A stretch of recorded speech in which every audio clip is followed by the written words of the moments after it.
morning, students. Welcome to the second module of TCS, that is shear and bond. We know that in actual case, when we are applying load on a beam, usually it bends, isn't it? But in first module, we only consider this bending only. We have not considered about the effects of shear. We know that when in the case of bending itself, uh, in a particular section or in a particular layer, if we are considering a particular layer, the value of bending moment will be different across various sections. Whenever there occurs a variation in bending, of course, there occurs a shear. Okay, we have to consider the effect of shear too. In addition with this bending, we have to consider the effect of shear, axial force and torsion. In this module, we are considering the design for shear. Okay, for this we have to study a term flexural shear. What is actually flexure? Flexure means bending. Then flexural shear means the shear associated with bending moment. This shear stress induces diagonal tension as well as diagonal compression in a beam. Okay, here you can see a beam and a column. Okay, first figure, that's a beam. The bars that are highlighted with yellow color shows the main reinforcement or the longitudinal reinforcement. The main or the longitudinal reinforcement is usually used for bending purposes or to resist bending moment. Okay, bending moment resist ചെയ്യാൻ വേണ്ടിയിട്ടാണ് longitudinal reinforcement. Along the length of the beam നമ്മൾ കൊടുക്കുന്ന main reinforcement എന്ന് പറയുന്നത് actually it is used for resisting that particular bending മൊമെൻറ്റിനെ resist ചെയ്യാൻ വേണ്ടിയിട്ടാണ് use ചെയ്യുന്നത്. But the case of shear, ഇതിൽ ഇൻഡ്യൂസ് ആവുന്ന ഷിയറിനെ റെസിസ്റ്റ് ചെയ്യാൻ വേണ്ടിയിട്ട് നമ്മൾ കൊടുക്കുന്ന അഡീഷണൽ ട്രാൻസ്വേഴ്സ് റീഇൻഫോഴ്സ്മെൻറ്റ്, ആ ട്രാൻസ്വേഴ്സ് സെക്ഷനിൽ നിങ്ങൾക്ക് കാണാം ട്രാൻസ്വേഴ്സ് ആയിട്ട് വരുന്ന ആ ഒരു റീഇൻഫോഴ്സ്മെൻറ്റിനെയാണ് സ്റ്റിറപ്പ് എന്ന് പറയുന്നത്. Okay, stirrup is the transverse reinforcement that is provided four accounting for this effect of shear.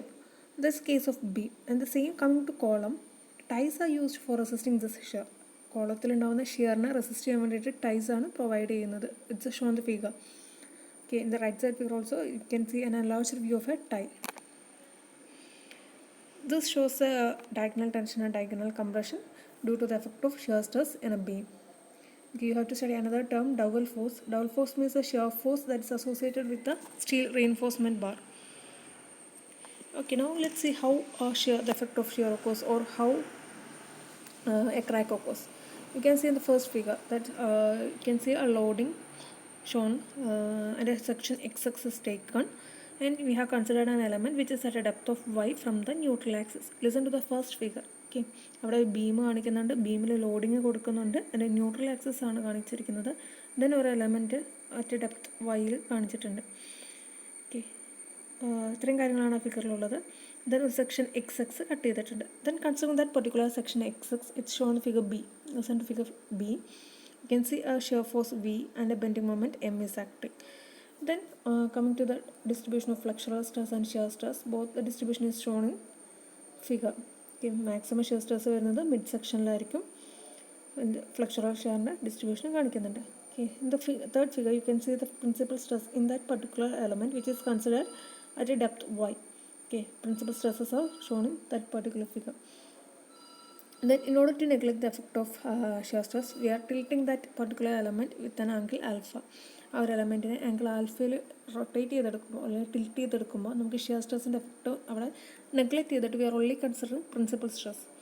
Okay, അത് നോർമൽ സ്ട്രെസ്സസ് മാത്രം കൺസിഡർ ചെയ്യുക. There you can see F1 and F2.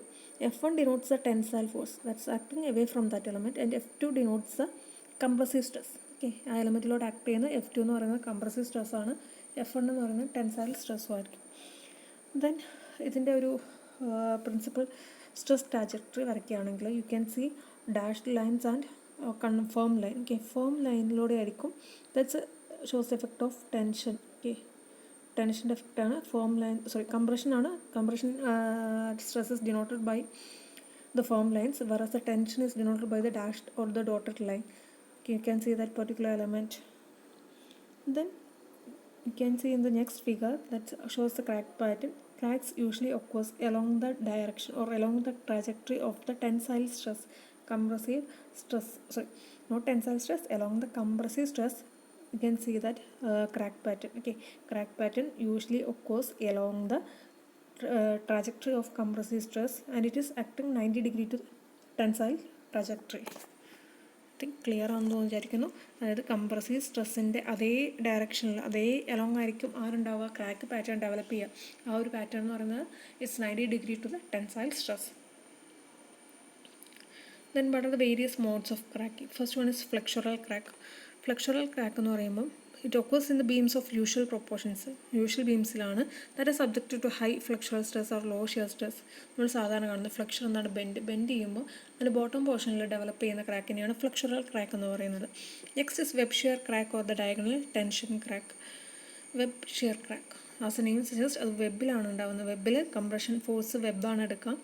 And that case അവിടെയാണ് എന്തുണ്ടാവുക, crack develop ചെയ്യുക. This occurs in the case of short span beams which are relatively deep that are subjected to high shear stress and low flexural stresses. As shown in the figure, there's a web of an I section. The crack usually develops. Next is flexural shear crack. It's a combination of flexural crack plus or diagonal tension crack. Flexural ക്രാക്കും diagonal tension ക്രാക്കും കൂടെ ഒരുമിച്ചുണ്ടാകുന്ന കേസിനാണ് flexural shear crack എന്ന് പറയുന്നത്.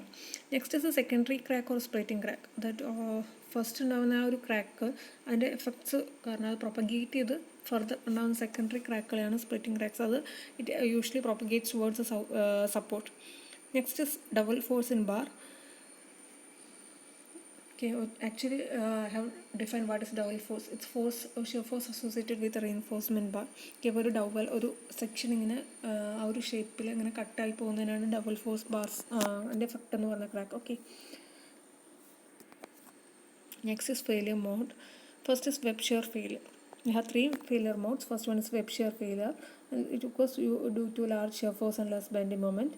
It usually causes cracks which progress with 45 degree with horizontal. You can see in the figure there in the web, the crack develops at an angle 45 degree with the horizontal.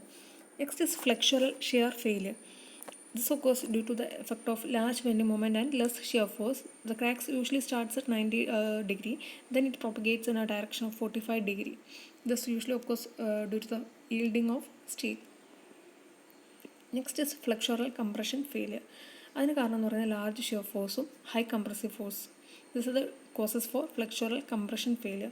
As a name suggest അത് compression സൈഡിൽ നിന്നാണ് start ചെയ്യുന്നത്. From that top part കംപ്രഷനിൽ നിന്ന് അത് it starts and propagates downwards. ആ ഒരു effect കാരണം മുകളിൽ നിന്ന് കുറേ കോൺക്രീറ്റ് പാർട്സ് തെറിച്ചു പോകും. Okay, concrete crashes in compression due to this flexural compression.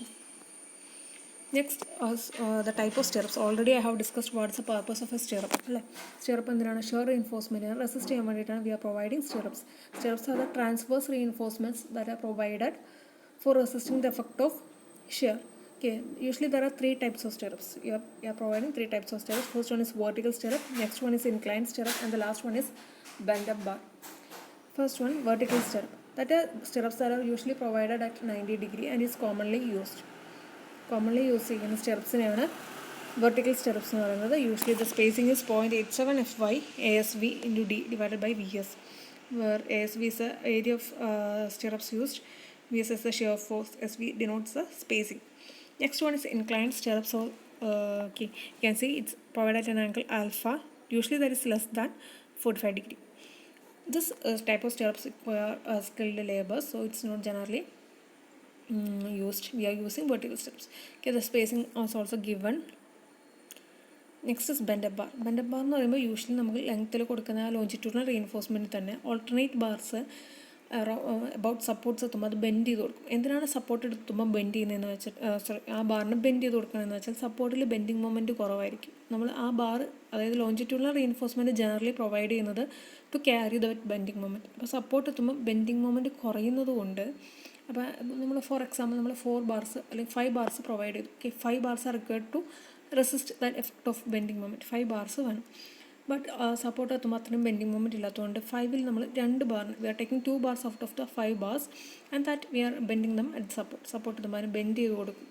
Okay, that's called bend up bar. The main reinforcement bars are bend at N angle generally 45 degree to the act as shear reinforcement.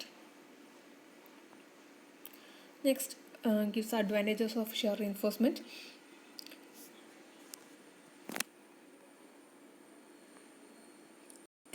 Thank you.